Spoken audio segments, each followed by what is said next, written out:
Good evening, students. Today we have to see the mathematical formulation of second law of motion. We have seen the second law of motion. Now today mathematical formulation, how that second law of Newton is put in the mathematical formula, that we have to see today. See here, we have seen in Newton's second law one important thing. What we have seen in Newton's second law? Momentum, and that momentum is denoted by P. And what is momentum? Momentum is the product of mass and velocity. Mass means m and velocity means v. This is the Newton's second law. Momentum is equal to mass multiplied by velocity. This momentum, when it's initial and when it's final, then again that is divided by P1 and P2.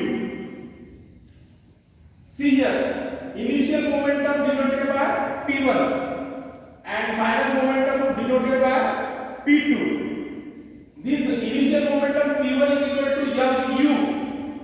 U means initial velocity here, and this final momentum P2 is equal to mv. V means final velocity, u means initial velocity, and v means final velocity. So when we see the change in momentum, how to calculate the change in momentum? When we minus the P1 from P2, see here, the change in momentum is directly proportional to P2 minus P1. P2 minus P1 means mv minus mu. See here, mv minus mu. When we take the m common, then in bracket v minus u. This is the change in momentum. How we can calculate the change in momentum?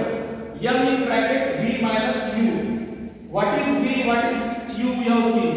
Initial velocity, final velocity, that we have seen. U means initial velocity, v means final velocity. How this calculated by this step by step we have seen.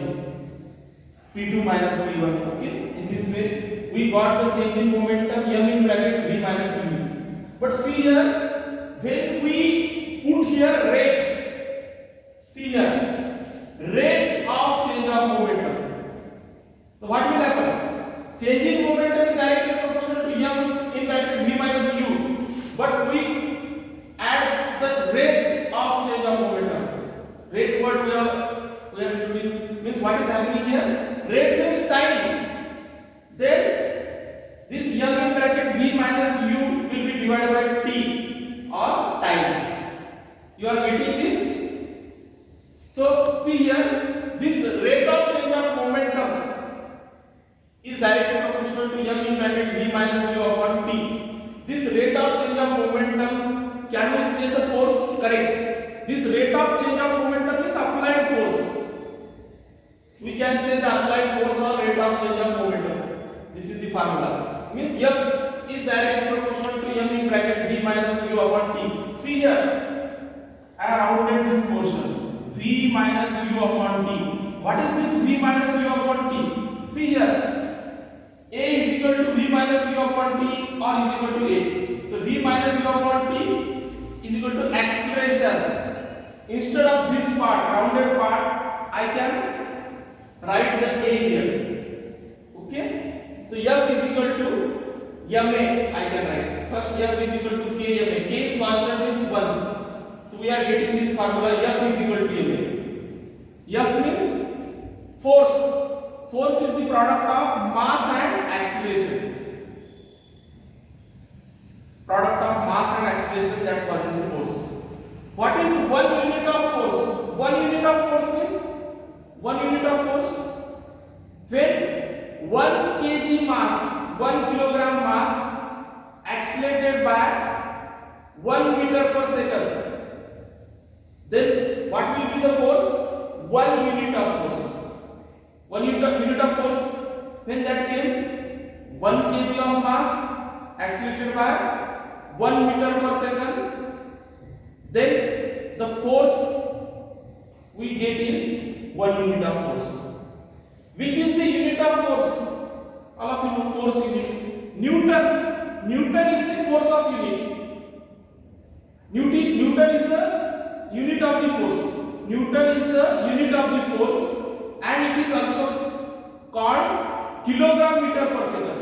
Newton is also called kilogram meter per second.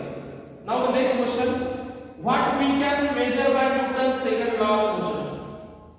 We can measure the rate of change of momentum, or we can measure the applied force. Force we can measure. And what is force? How we can measure the force? Force is the product of mass and acceleration. Force is the part of mass and acceleration. See here, which are the daily activities regarding Newton's second law of motion? In our daily life also, take the example of cricket. The ball is coming on the fielder side very speedily, and the fielder is catching the ball, cricket ball. While catching the cricket ball, that cricketer or fielder moves the hand in backward side, correct? Moves the hand in backward side. Why? This is to decrease the momentum. Whatever the momentum of the ball, mass and velocity, that is high. And if the cricketer or fielder cannot move his hand behind, what will happen? That large momentum will affect on the hand and may get injured. So, for to get free from the injury or decrease the momentum of the ball, and to increase the time period of, correct? Time period is increasing due to that, and due to that momentum is decreasing, so that is coming to zero, and so this will not hurt the cricketer while catching the cricket ball when he moves his hand backward side. One again example we can take, that high jump. In high jump athletics, cushion is taken or sand part there. So due to that, whatever the large momentum that decreases while falling, some time required to fall this cushion. That sand decreases the time of momentum. Due to that, the player cannot get injured. In this way, we have seen today this mathematical formulation of second law of motion. This is F is equal to ma. How this term we have seen? Force is the product of mass and acceleration. This formula having the problems that we have to see in the next video. Calculations regarding these two things are given. We have to calculate the third. Okay, these problems we have to see in the next class, in the next video, regarding this Newton's second law, whatever the formula explanation we have seen today. Okay, thank you.